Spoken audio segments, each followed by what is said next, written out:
In just a few minutes, 2 flights carrying Americans who've been evacuated from Wuhan, China, are expected to land at Travis Air Force Base in California.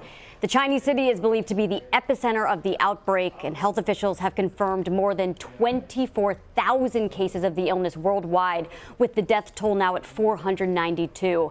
CBS News Asia correspondent Ramy Inocencio is following this story from Beijing. Desperate to get home, around 350 U.S. citizens boarded 2 planes last night to escape Wuhan, the center of the coronavirus epidemic. Priscilla Dickey and her daughter, Hermione, were among all those evacuated. We went through everything. Now we just wait on a plane. Hermione's so excited. They were screened for symptoms before boarding, but will still be kept in quarantine for up to 14 days in California.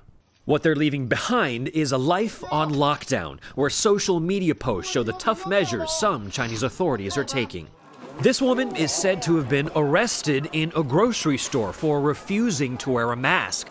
In another case, a woman gets into a fight after purportedly refusing to have her temperature taken. Other videos claim to show authorities dragging people away after they've shown symptoms of the coronavirus. Beijing has mobilized more than 7,000 tons of supplies for people in Wuhan, with the army laying out thousands of empty beds for more patients. But infections in the epicenter are spreading rapidly. Experts have said that this epidemic could turn into a pandemic. How close are we to that? We're very close. Dr. Ian Lipkin is advising Chinese officials. He did similar for the SARS crisis here and says Beijing's approach has changed. There's a very different sort of sense here than there was in 2003. Everyone realizes the world is interconnected. We all have to do the best that we can.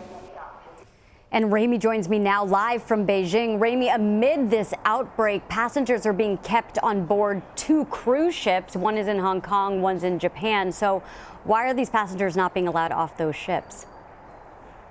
Sure. Well, in both cases, there are suspicions, of course, that someone or many people may have the coronavirus. Specifically with Hong Kong, the latest that we know is that there are nearly 2,000 people on that one ship, and they're basically on lockdown, like there are tens of millions of people here in mainland China in central Hubei province. But in terms of what they're trying to do, they're trying to figure out if the crew who have come down with the symptoms of the virus, from coughing to shortness of breath and to fever, if they do have this or if it is something else. So you can only imagine being stuck on a cruise trying to go on vacation, pulling into Hong Kong and be told not only that you can't get off with nearly 2,000 other people, but that many other people might be sick. Not the sort of vacation they signed up for. We saw some of the passengers wearing face masks, but what else do we know about the conditions on board for these passengers?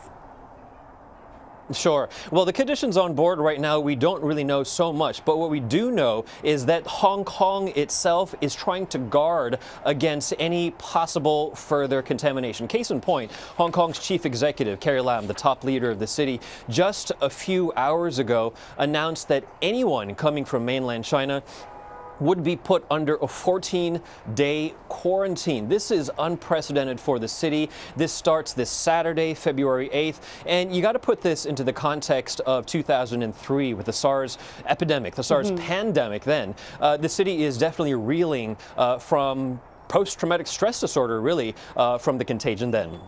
Ramy, thank you. And